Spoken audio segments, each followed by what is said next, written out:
2022 was a banner year for securities lending revenues, the best performing year since 2008, which of course was year two of what would become called the global financial crisis. So 2022 certainly had its volatile moments, but it avoided the catastrophes of 2008. If you want to learn what was hot and what was not, then you have to listen to this interview with Matt Chessum, director at S&P Global Market Intelligence. Matt's well grounded in securities lending. Prior to joining S&P, he spent the previous 10 years at Aberdeen, where he was an investment director with responsibility for overseeing the securities lending activity and the management of sterling-denominated money market mandates. Prior to that, Matt's background includes time at BNP Securities Services and Barclays Global Investors.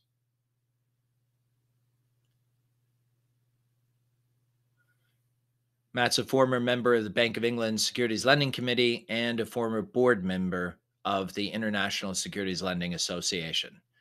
Well qualified to talk about it, so let's go see what he has to say. Matt, thanks for joining us. Let's just get to it. Why don't you give us a kind of a summary or a high-level overview of just what happened in 2022? Sure. So I think that many of your viewers are already aware that 2022 was a bit of a banner year for securities finance revenues. There was $12.5 billion worth of revenues that were generated over the year, and that was an increase of 15% on the previous year, so on 2021.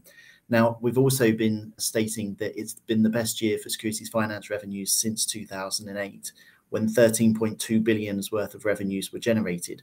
Now, the revenues that were generated during 2022 really came down to four main asset classes, in our opinion, and they really stood out head and shoulders above the others. So they were American equities that generated $4.8 billion worth of revenues, and that was a 24% increase on the previous year. ETFs, they generated $847 million, which was an increase of 34% on the year. Government bonds, $1.85 billion, up 14% on the year. And by far and wide, my favorite, corporate bonds that generated $963 million in revenues, which was a massive 81% increase on the previous year. Now, the only real asset class that didn't massively outperform in comparison to previous years was ADRs. They saw slight decreases across a couple of their metrics, but we can go into that in more detail a little later on if you like. What we also saw was higher average utilization and fees across a lot of the asset classes. And this is interesting because we had higher revenues over the year despite a bumper fall in asset valuations as well. Both 2022 was one of the only years on record, or one of a handful of years where both equities and bond valuations have declined in tandem. So utilization, if we look at that as a metric across all asset classes, if we take all securities together, was stood on an average of 6.9%, which was a 5% increase on the previous year as well. Now, what is interesting on last year is that return to lendable also increased, and return to lendable is a metric that we use to measure the attribution of securities finance revenues to a well-diversified portfolio. Now, return to lendable was on a decline up until 2022, but last year bucked this trend and return to lendable increased to an average of 3.26 basis points. Now, this is represented in some of the MSCI indices and the return to lendable that we see across those as well. We saw increases across the MSCI Japan, the MSCI World, and the US. Sorry, the indices that did decline was EMEA, MSCI APAC, and CI Emerging Markets. Now, if we look at the fixed income indices, they performed, as you would expect, incredibly well. So the iBoxx Global Government Bond return to lendable increased 13% to 5.1 basis points, and the iBoxx US Dollar Liquid High Yield increased a whopping 155% to 5.1 basis points. So really, if you looked at the revenues on a more granular basis, 3 out of the 4 quarters of 2022 average revenues were above $3 billion. Now, that's quite exceptional. That hasn't happened for a number of other years previous to 2022. And when you look at the numbers, Q3 really was the standout quarter, where $3.3 billion worth of revenues were generated. Now, if you compare that to the other quarters of the year, there was $2.74 billion generated in Q1, 3.361 in Q2 and 3 billion in Q4. Now, So fixed maybe what we can do is just take a pause there, because that's quite a lot of data Sure. to go through, and we'll keep going through sort of the quarter thing. So what you're saying is you saw quarterly revenues being high really across the year, right? Yes. Yeah. So every quarter did very well in comparison to previous years, and that's reflected in the overall higher revenue number across the year. But Q3 really was a standout quarter in terms of revenue generation for all asset classes. And was it all of the asset classes that contributed every quarter, or did you see fluctuations? Like I know traded products, for instance, had a particularly strong first half and then tailed off. So were there any sort of variations throughout the year? Yeah, so Q2 was the best quarter for ETFs, and that was particularly driven by fixed income ETFs such as HYG in particular. That generated $30 million alone in the second quarter. I think Q2, from memory, ETFs generated about $240 million, which was exceptional compared to the other quarters of the year. Q3 really was the standout year for America's equities, where there was a lot of specials activity in the market and fees trended higher. And then Q4 was really the best performing quarter for fixed income assets. Fees and utilization increased throughout the year. Utilization came off, surprisingly, a little bit towards the end of the year, but fees kept rising. I think the average fee over the year for government bonds was about 15 basis points. And for corporate bonds, it was somewhere around the 35 basis points. But corporate bond average fees in December were a massive 40 basis points, believe it or not. Wow. So it's a year of two different stories, right? You have falling equity prices and volatility driving sort of your equity revenues, and you have rising interest rates driving the fixed income returns. And since, I guess, Matt, since we've had rising rates all year long, it's been the gift that's kept on giving to fixed income lenders, be that government or corporate bonds. Yeah, absolutely. And I think that everybody can agree that 2022 was quite a unique year in terms of macroeconomic activity. We've been in a bit of a stagnant situation where interest rates and economic growth has been concerned up until this year. And it seems that 2022 really was the year of volatility, and the securities finance markets thrived as a result of that. Yeah, of course, for the overall investment management package, of course, when you're, one of the points you touched on that I do want to come back to, you talked about it being a fantastic year for revenues, really unprecedented in the last sort of dozen or a little bit more than that years, but balance is down, right? So one of the things that we see is balances in securities lending really in years when they really peak, it's because it tends to be more the general collateral, the blue chip stocks and stocks being borrowed to hedge positions. And so they're using as few of the big cheap stocks to borrow as possible. And what you were talking about is change here, where sort of fee levels are higher, balances are lower, and utilization goes up. So maybe you can expand on that if you can. Yeah, so I mean, if you look across the board, balances over the whole year were up about 4%. That's across all securities. The asset classes that did see a decline in balances were ADRs, as we touched on previously. And surprisingly, government bonds were down 1% on 2021 as well. But across all of the other asset classes, balances were generally up. Utilization or average utilization increased across most asset classes as well. When you look at the fixed income assets, corporate bonds were up about 26% on average, but government bonds, surprisingly, like I said before, they were actually down 6% in terms of utilization on the year previous.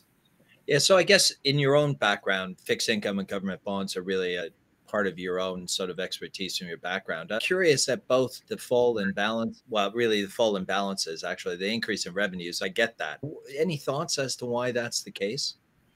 Well, I think in terms of government bond borrowing in particular, there was a lot of targeted borrowing in certain sectors of the government bond market, in certain liquidity buckets where there was a bit of a squeeze on general liquidity in the cash markets as well. So short-dated government bonds were incredibly popular. And I think that's pretty much what drove a lot of the revenues and a lot of the fees higher in the government bond space. It wasn't a general clamor for collateral towards the end of the year. From all the reports that we've read up until now, year end was pretty orderly. So there wasn't a massive rush like there has been in previous years to borrow government bonds. So I think that a lot of the activity came down to those short-dated government bonds that were lacking in liquidity in the cash markets that were being recycled from investors' portfolios to grease the wheels of the financial markets in the fixed income space. And with the fees being where they were on average, do you see that there was some cannibalization of the collateral upgrade trade for just outright borrowing, or have they continued to operate distinct and separately? We can't really see too much of a distinction from our data. What I'm looking at here is very high level. We could probably drill into it a little bit further, but from the numbers that I see here, and from what the information that I've seen before, they're two quite distinct markets still. They've got different fundamental drivers behind the desire to borrow, and they look for slightly different metrics when they are placing and negotiating their trades as well. Okay. Let's turn to corporate bonds, because I've said several times that I had anticipated a real attack on corporate bonds. So when I was at my last bank in 2016, 2017, I was really pushing to try and build my corporate bond inventory to lend out in light of what I thought was going to be a coming rate rise. So obviously, clearly got that one wrong. But look, this is exactly what I expected to happen just a few years later. A celebratory year for lenders of corporate bonds, if not the portfolio managers of those portfolios.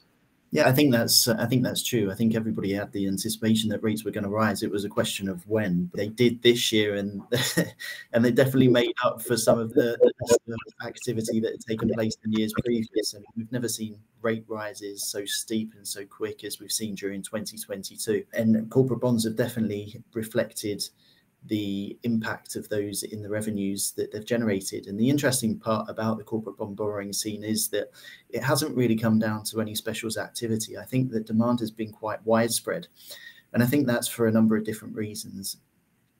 Now, I think because yields have risen so quickly in the corporate bond space, I think that there's been a bit of a fall in general market liquidity. So I think that there's been a lot of borrowing that's taken place from market makers and for liquidity, just general market liquidity purposes. But also there's obviously been a lot of directional activity that's taken place across the year as well, as yields have increased and prices have fallen. So we don't look at there hasn't been any particular sectors in particular within the corporate bond space that have outperformed in comparison to the others. Demand has been quite widespread, and it hasn't been particularly pinpointed to any particular bond issues or anything else. Now, what you tend to find in the corporate bond space on a regular occurrence is that convertible bonds, obviously because there's an embedded optionality in them, they trade very well in the securities financing markets, and anything that's got some sort of lock-in or private placement attached to it as well. When you look at the highest revenue earning corporate bonds from last year, a lot of them were private placements. But across the corporate bond space, it was really US dollar non-investment grade corporate bonds that led the charge, and particularly well in terms of borrowing demand. So you're saying, if I heard you correctly, I think there is a distinction, although you might not find sectors or specific issues per se, there is a divergence. So you're saying corporate bonds across the board were of interest, and that makes sense because of the rate environment.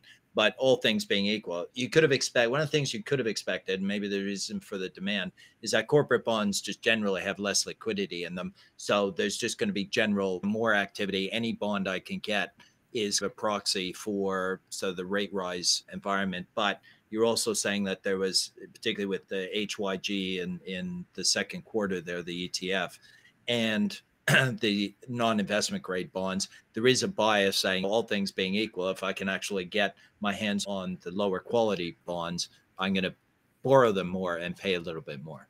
Yeah, absolutely. So high yield always trades particularly well in the securities finance markets, and that's because there's a liquidity premium tied to it. And like you say, non-investment grade corporate bonds are of a similar nature. They definitely benefit as well. And tying into the ETF conversation, this is why ETFs did particularly well over 2022 as well. That anything that had a proxy for a main or mid-cap indices generated good revenues over the year. And obviously there was a lot of directional opportunities that took place as the equity markets were quite choppy over the period, and anything that had or worked as a proxy for corporate bonds as well traded particularly special. So you look at HYG and you look at some of the other European high yield or European non-investment grade corporate ETF proxies, and you can see that they were quite heavily borrowed as well. From an ETF perspective, some of the other ETFs that popped up in our top 10 borrower lists were ARK Innovation. Everybody saw that towards the end of the year, there was a massive sell-off in tech stocks. The NASDAQ fell quite considerably, and ARK Innovation is seen as a bit of a proxy for tech stocks itself as well. So that came into the top 10. And another interesting borrow from an ETF perspective in Europe in particular was CNYA, which is the iShares MSCI China ETF. Obviously, China has been in about 3 years worth of semi-lockdowns, and as it started to emerge from the zero COVID policy, there was a little bit more interesting borrowing the ETF that was linked to Chinese activity as well. That's interesting, because I may have got it wrong here, but I would have expected the opposite, that we'd expect a surge of activity in China domestically because people are in lockdown. And if anything, that might generate more revenues for Chinese companies. So to me, that's a bit counterintuitive. I think the CMYA, that fared very well throughout the year. It was number 9 out of 10 of the top 10 revenue generating ETFs. But there was a bit of a uptick in general fees towards the end of the year as it was announced that China was going to open quicker than previously thought. That might just be gaining general exposure to China by investors thinking that there's going to be more value in it as the economy grows and China starts to open. Well, it'll be interesting. I think we might do a separate session with you if I can convince you to come back and we talk about what 2023 looks. But let's, as you started talking about the ETFs and touch on some of the equities. So maybe we can shift to the equity markets, which again, generally a falling year, quite a lot of volatility in it. Although I have to say, one of the reasons that many people I've listened to don't think that really has been the complete sell-off is because it's been a pretty orderly tick down all along the way. We haven't seen any really outrageous gaps down, and maybe there's still room to fall. Who knows? But tell us the equity story. Maybe you can paint us a picture of the year.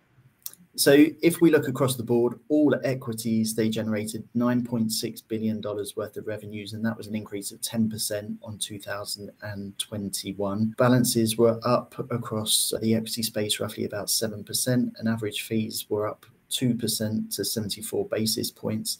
Utilization also increased across the board for all equity securities by 13%.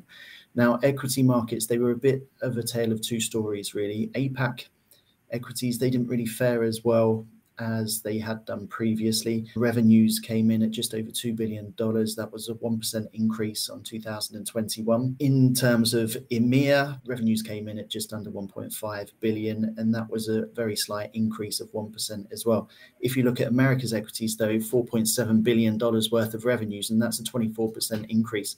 But like we said in the introductory part, the equities revenues were really driven by very strong demand for a pretty broad number of US equity specials.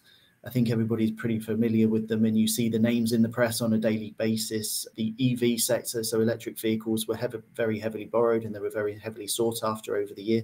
There's a number of different reasons that we can go into for that if you're ever interested to know more. Other than that, there was the meme stocks that seems to be the gift that keeps on giving. They haven't gone. They're the classic Bed Bath & Beyond, GameStop, AMC. And then towards the end of the year, what you saw was with the collapse of FTX, the crypto exchange, and the considerable fall in Bitcoin. From memory, I think it was down about 65% over 2022.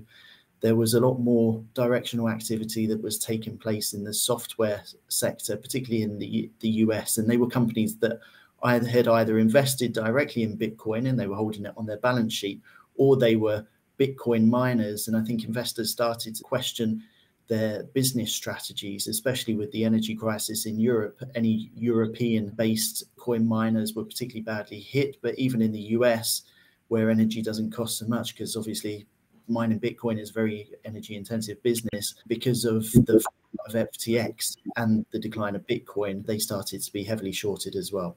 And all of those sectors, they saw sustained borrowing at pretty high fees. So really, I suppose if you're a beneficial owner and you're looking at this saying, well, why is everybody telling me that securities finance revenues were so strong last year? That's not what I'm seeing across my portfolio. The reason for that is there were quite specific drivers of those revenues, and the demand was in pockets rather than completely widespread. That's a fascinating point. So actually, and it'll be interesting because I think I can see the EV segment being part of most, large global portfolio managers' holdings, but probably less so with the meme stocks and the miners and things, which I'm curious whether there's any element of retail activity in here that you think is being heavily influencing sort of the figures here in terms of the supply and the utilization and that. Do you see that as having had any sort of impact on it? Well, we can't really see that in our data, but it's quite possible. You can see that in the US, the retail space is a growing area of investment sentiment in the US, and the meme stocks have been proof of that over the last couple of years. So when there is pretty widespread, well-known sector or driver for directional opportunities, it's quite possible that there's a big retail element to that nowadays as well. Okay. So I guess the trending into Q4. So maybe you can just maybe summarize Q4 and compare that to the rest of the year. And maybe what does that portend really for the start of 2023 here? So heading in towards the end of 2022 and into the beginning of 2023, what we've seen is US equity specials, they're really not tailing off. There's very strong demand. There's a particular trade at the moment between the AMC and the APE shares that you probably read about in the financial press. There's a possible arbitrage in terms of the preference shares being sucked up as part of the capital raising requirements of AMC as a company. But what we're seeing some stronger specials in EMEA stocks as well. They seem to be shining through. The travel sector is still very popular there. And we're still seeing a lot of demand for corporate bonds. That hasn't waned. What we have seen is that demand for some of those popular ETFs has fallen somewhat. Government bonds are always going to be demanded or in strong demand by a lot of the borrowing community. It really depends on derivative prices and everything else and collateral requirements these days. So there's always a strong requirement that to borrow government bonds and have quite high quality liquid assets on banks' balance sheets. But we're not really seeing too much of a change in average balances or average fees, because in the government bond space, we're still seeing some of those liquidity squeezes in some of the shorter ended government bonds. Now, you can read across the financial press a number of reasons for that. It's difficult to pinpoint exactly why. There was a report in the FT the other day saying that there had been too much quantitative easing in certain bond issues over the years, and this was now coming to fruition in capital markets, and these liquidity squeezes, especially in the shorter dated bonds, are really an element of some of the activity that's taken place over the last 5 years or so by central banks sucking up assets and letting them sit on their balance sheets until expiry. Yeah, look, and it was never going to be an easy thing to unwind. You have to know that when you're going in and actually acquiring all these assets, it's going to change the market. And we saw that anyway with even in the securities lending markets, where central banks that own so many of the issues and so much of the supply in the early part of last decade, they ended up reluctantly, occasionally making their supply available for loan, and then became more frequent lenders. It became easier to borrow from them, and then more joined in, and then they became normal parts of the lending universe. So they already have adapted. So presumably they will again. And central bank activity, let's not forget, that could be one of the drivers for demand in the corporate bond market as well. A lot of central banks now are looking at quantitative tightening rather than quantitative easing. A lot of their bond buying programs have now stopped, and therefore that means that there's no natural buyer for any of these assets. So that could have an impact on corporate bond prices declining in the market and some of the supply in the securities finance market as well, or some of the demand drivers for it anyway. Yeah, and with the rate rises in the US and the UK this week, and the fact that the ECB has been a little bit behind, means that they potentially have some more room to grow. And I think what's interesting going forward is it will be interesting to see how the corporate bond story plays out over 2023. Now the interest rate rising, shall we say, or the rates of increases is certainly going to be slower than perhaps it was over last year. It'll be interesting to see what impact that has on the supply and demand dynamics in the securities finance markets. And also, there was a report in the financial press not so long ago about financing becoming more difficult in the equity markets, and therefore investors, especially in the US, are looking towards the convertible bonds markets to try and drive finance for their companies. So if there are more convertible bonds being issued, then that's obviously beneficial to the securities finance markets as well, if they're available to borrow, because as we stated before, they've got the embedded optionality, and therefore there can often be an arbitrage between the equity price and the bond price. Well, the convertible bond market has always been a staple for securities finance revenues. It'd be good to see it come back. Be interesting to see if they're actually properly priced. I think it wasn't that long ago that I think Airbnb had a 0 interest rate convertible issued. I suspect that any new issues might have a little bit higher tick mark to them. Sure. Look, Matt, I've taken up your time for a while. Any kind of closing thoughts, or do you want to just do a quick wrap up on your overview of 2022? Yep. So 2022 was a great year for all market participants. It's always great to see the securities finance revenues trending higher. I think that's positive for everybody. Ultimately, it just goes to show any beneficial owners or anybody who does have a lending pool, they need to be sure that everything is available to be borrowed. You don't have to lend everything, but you have to be able to act as and when these opportunities arise. I think that the corporate bond story is particularly good over 2022, and I think that last year is really going to be the benchmark year for any corporate bond borrowing activity going forward, when anybody looks to compare revenues or any other particular metrics in comparison to the brilliant year that was 2022 for corporate bonds. US equity specials, I think that they've been great for those asset owners who have held them over the last year. It really goes to show some of the value that can be driven by having assets in a securities lending pool. It helps offset some of those declines in asset values, and it really does generate some strong, meaningful returns to the underlying asset as well, and to those investment funds that have invested in it. So I think 2022 has been brilliant. I hope that 2023 is just as strong. Looking at the January data, a lot of the trends that took place last year following through. So I'm expecting the first half of 2023 to be just as strong as the second half of 2022. How it looks going into the second half of 2023, I think we have to wait and see until a bit more data starts flowing through before we can start making some suggestions as to how the year might pan out. Okay, yeah. Listen, thanks for that. It'll certainly be interesting to see how it plays out, whether it carries on, whether things stabilize or return. But I think I just want to go back to the one point you made and just reinforce that. Look, the reality is that irrespective of what's happening to the returns on your investment portfolio, securities lending should always be generating a positive return, and in poor years it should be offsetting some of those downturns, as you say, and mitigating some of those portfolio losses. So well done. Listen, Matt, thanks very much for that. I look forward to getting you back. I think that was really interesting and some great insights. Thanks very much for joining us.